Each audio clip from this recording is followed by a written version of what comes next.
بسم اللہ الرحمن الرحیم. السلام علیکم. میں ہوں صفیہ خان اور میں ہوں حمزہ اشرف. شامل کرتے ہیں ہیڈ لائنز. سینٹ میں آٹا چینی بحران کے خلاف اپوزیشن جماعتوں کی قرارداد منظور.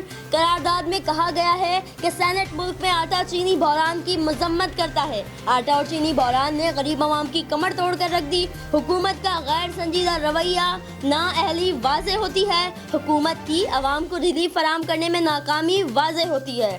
حکومت آٹا اور چینی بحران پر ایف آئی اے کی رپورٹ ایوان میں لائے. نعمان وزیر نے قرارداد کی مخالفت کر دی. اعظم سواتی بولے ایف آئی اے رپورٹ پر کچھ سوالات سامنے آئے. آئندہ اجلاس میں رپورٹ پیش کریں گے.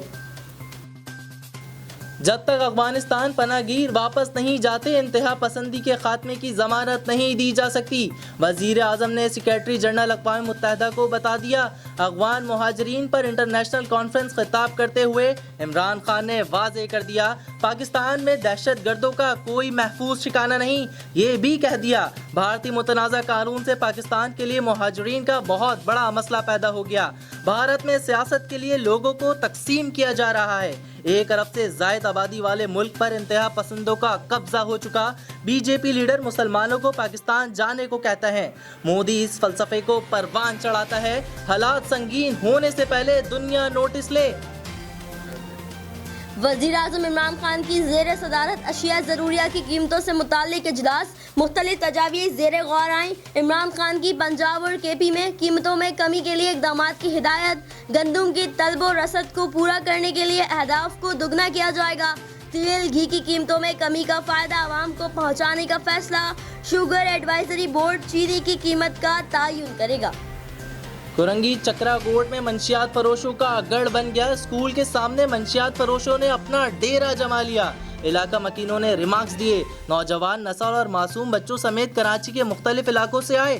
نشوں کے عادی افراد کا تانتا بنا رہتا ہے. ایڈیشنل آئی جی کراچی غلام نبی میمن اور S S P Korangi Faisal Abdullah Chachar سے علاقہ مکینوں کی اپیل. بولے منشیات جیسے گنونا کاروبار کو ختم کرائیں اور ان کے خلاف کارروائی کریں. حکومت 2011 سے پیسے لے رہی ہے. عوام سے وصول کردہ اربوں روپے پڑے ہیں. منصوبہ ابھی سامنے نہیں آیا. Gas infrastructure development cess case میں جسٹس فیصل عرب کے ریمارکس. کہا بیوروکریسی منصوبوں میں تاخیر کرتی ہے پھر لاگت بڑھ جاتی ہے. نئے منصوبے ایسے شروع کیے جاتے ہیں جیسے پہلے والے مکمل ہو گئے. گیس منصوبوں سے متعلق رپورٹ عدالت میں پیش. کراچی کے علاقے کماڑی میں پراسرار زہریلی گیس کا اخراج. خاتون سمیت 5 افراد جاں بحق. 125 افراد متاثر. پاک بحریہ کی biological chemical damage control team نے تحقیقات شروع کر دیں. وفاقی وزیر علی زیدی کہتے ہیں افواہیں پھیلانا اور ان پر یقین کرنا بند کریں. گیس بحری جہاز سے خارج ہوتی تو عملے یا ڈاکس پر بھی کوئی ہلاک ہوتا, لیکن ایسا نہیں ہوا. چیئرمین کے پی ٹی جمیل اختر کہتے ہیں تمام ٹرمینلز کو چیک کیا ہے, گیس کہیں سے خارج نہیں ہوئی. پاک بحریہ کی ٹیم نے سیمپلز لے لیے ہیں, جلد رپورٹ پیش کی جائے گی. فی الوقت اتنا ہی. مزید خبروں اور اپڈیٹس کے لیے وزٹ کریں ہماری ویب سائٹ csnlive.tv. اس کے علاوہ آپ ہمیں فیس بک اور ٹویٹر پر بھی جوائن کر سکتے ہیں. دیکھتے رہیے CSN.